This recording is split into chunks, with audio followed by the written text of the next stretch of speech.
Well,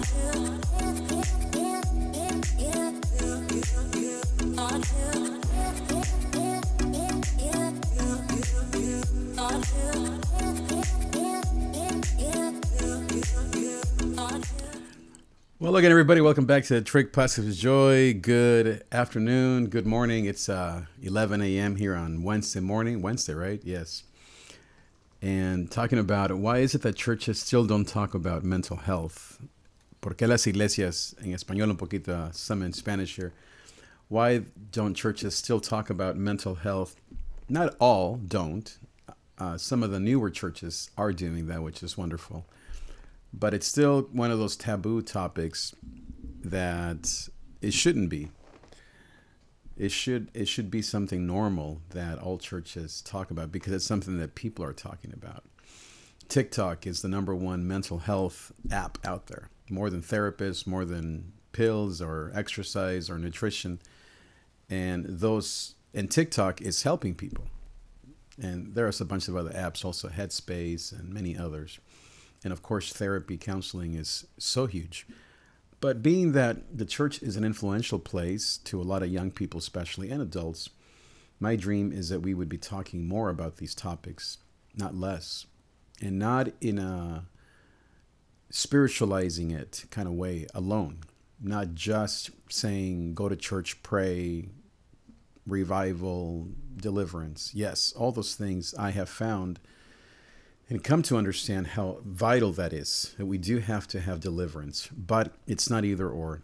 You have to have still an understanding of people's just emotional state, post-pandemic, post-financial crisis, post-Zoom for 2 years for kids, for teens, for young adults. The statistics are everywhere. Everyone knows that this is a crisis. And I, at least for one, have been talking about this for 20 years. In 2013, so almost 10 years ago, I had a conference. I did a conference called Finding Grace Through Anxiety. I had my therapist, my nurse, my doctors all on stage with me, and I was the main speaker. And I thought I was going to have 5-6 people, and we had 100 people come to this conference to provide hope and guidance and resources. And I continue to do that. In many ways, Gozo TV, this show and this podcast, is about that, even though I still feel like churches and people in general don't like talking about these things. I continue to persevere because this is what we must be talking about. This is important to young and old. Now, I do think that there is an overdoing it, that everyone now, especially younger people, is experiencing some sort of mental health issue or gender issues, or I'm really a guy, I'm not a woman. And so I think that there has to be kind of a recentering of that, but it's real. What I've been through and what many of us have been through the years is real, and it affects our emotional state. And some people drink or go to alcohol and drugs. Some people pornography or depression or whatever. Everyone manages this in a different way. Pastors, leaders, spiritual people, they may become angry, they may overwork, they may become stressed out of their brains trying to do it all and carry everybody's burdens. We all deal with grief and with loss and mental health issues differently.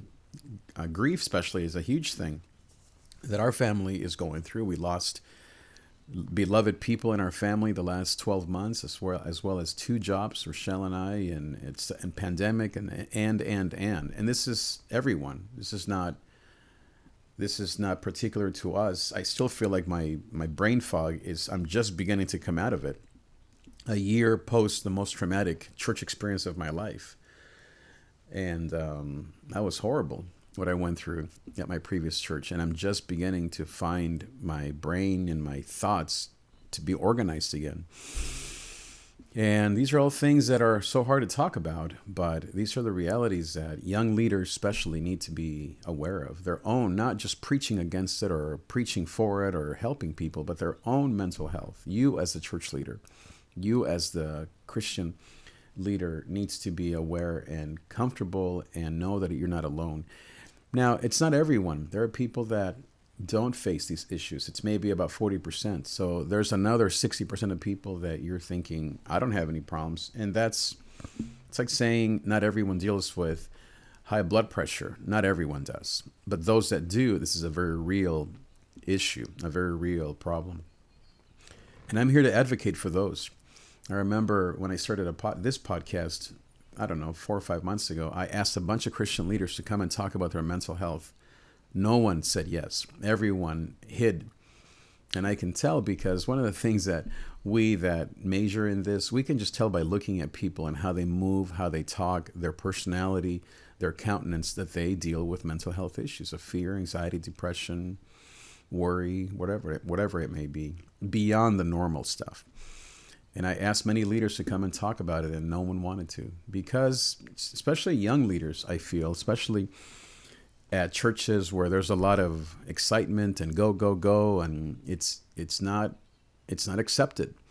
You're seen as weak. You're seen as someone who's not as spiritual, and yet your wife knows, you know, your kids know, your addictions know, your habits know. Most of all, you know. And God knows, and he loves you as you are, not as you should be. And so I continue to advocate for this, especially among Christian leaders, because obviously that's my story. I am, quote, out of ministry because of crisis and hate and just despondency in the church against me for talking about these topics, a million other reasons, just a lot of things that we can talk about them, I guess, one day if you are dealing with similar things. And as I said, I'm just beginning to recover. It's been a year since August of last year of 2021. And of course, the pandemic and a million other things. And the fact that I've dealt with these topics and these things since I was maybe a young boy, maybe 5 or 6 years old. And so I now have taught our kids how to manage their own stress. And I don't think any of them are necessarily in a similar boat, but they've been to counseling just to check in with their counselors, especially post-pandemic. It's a real thing. It's a real thing. And so I am so thankful. I'm so thankful for all these things that we're doing. My wife is in a grief support class because of the loss of her mom. And we're getting ready for a wonderful second half of life. We are. My wife and I are excited. We're in love. We have a beautiful marriage. We've been through challenges, financial challenges. We're kind of going through one right now with me being unemployed, but I believe and declare that God is going to see me through, and I'm going to have a wonderful income here soon. But yeah, it's mental health is one of those things that we need to be talking about consistently. And I'm thankful for a few churches that I've heard of that have nights when they do talk about this, and they bring in guests and they bring in therapists and experts. And as I said, it's not that no one is doing it. I'm just advocating for more, and especially for leaders themselves to see a coach, to see a therapist, to just simply be open. Last night, I had one of those moments with a young leader. He called me. He's going through some similar issues, and they express themselves differently. Sometimes it's something relationally. Obviously, that's a lot of where the problems show up is with the people that you love. And so he went through some challenges, but we talked for like an hour and a half last night on the phone, and he's half my age, but we were just like talking like two peas in a pond or whatever that is. Beautiful, beautiful conversation of honesty, not hiding. I wasn't hiding from him. He wasn't hiding from me.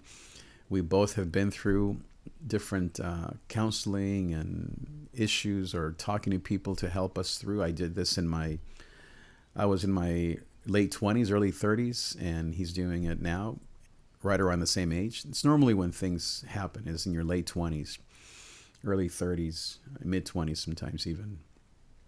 Could be earlier. But especially when you are a high achieving leader, I listened to a podcast called the High Achieving Anxious Leader. Is that what it's called? It's wonderful. You should listen to it. You should listen to my podcast too. But this one, let's see. I love it because that's another thing. Let's see. It's called the Anxious Achiever. Yes. People think that anxious types are homeless people or people that are lazy. No, we're talking about high functioning leaders that deal with high levels of anxiety, depression, anger. In Spanish, we call it nervios, nervous, panic attacks, depression, sadness. As I said, just ask your wife, ask your mom, ask the people that you love or that love you the most. they are honest about what they see. We sometimes, as men, especially Christian leaders, and especially if you throw in there the Latino thing, right? Or it could be African American, definitely Asian, all of us, I think our white brothers and sisters are more open to talking about this as Christian men. But all the rest of us, and I am a certified anxiety coach, and I studied how each culture and each race, I guess you could say, deals with mental health issues, from that satanic to, and these are all faith leaders, to you have the curandero, or you have maybe you, oh yeah, your uncle was crazy, and so all the stigma. And I love talking about these things because I don't believe in that you're healed once and you're healed forever. I think that you make progress, and that I have been healed in many ways, but it doesn't mean that it doesn't come back.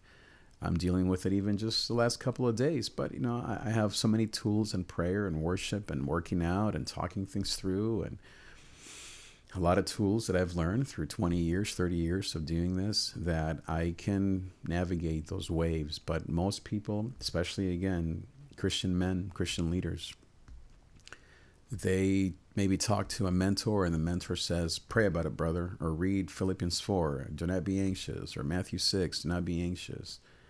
And that person maybe is better for a few weeks, but then it comes back and maybe even stronger, maybe worse. So I continue to advocate to talk openly about these things. It isn't easy. A lot of Christian men, young Christian leaders, they struggle talking about these things, as I said. But I believe that we have to continue to talk about it too. I'm not saying that we're going to just sit there and be anxious together and depressed and just end our lives. No. We're talking about bringing hope and tools and resources, having a more holistic conversation around these topics, so that people can be free and delivered. And as I said, if you're not that 40% or that 50%, then have compassion. Listen to people. It could be your wife. It might be your mom. It might be your child one day. Don't judge, don't condemn, don't stigmatize, don't just ship him out to the altar call. Yes, all that is beautiful, but learn what this is really about. Learn about this condition. Just like if someone has cancer, you are going to learn a lot about all that cancer does to a body, and the medicine or the treatments. Same thing with anxiety, with depression, with suicidal thoughts, with bipolar, perhaps, with, I don't know, I'm not an expert, I'm not a doctor, but I do have, as I said, I am certified in this area through the Orange County Health Department, and I've learned a lot from my own life, as well as from training, and of course, just being an advocate of this for many, many years. And that's why the podcast, to me, my dream would still be that we talk about these things openly, and that we don't hide, and at least that 40%, 50% of people, that this is a real thing for them, and all they hear is pray, worship, serve, do more at the church, or maybe once a year you talk about this. I'm an advocate for more conversations, so that we don't have people messing up their lives. So that we have this young man last night who called, and we talked for an hour, and we were crying together. It was beautiful just to support each other. Obviously, I'm more of a mentor to him, but I said a few things about my own path and current condition, and just to give him hope that this is amazing, and that he's not alone, and that here I am. I'm not gone. I'm here, alive, thriving, and continuing to serve God, and looking forward to doing great things for God. And acknowledging how you're doing doesn't mean that you're giving up on life. Of course not. It only means that you're pausing to become even stronger. So I hope that we all can do more of that. If you would like to talk, or have your son, your Christian leader, your family member talk to me, then please send them my way.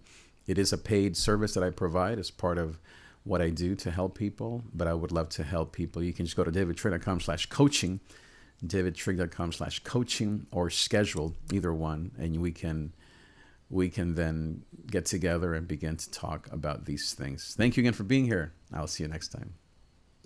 Adios.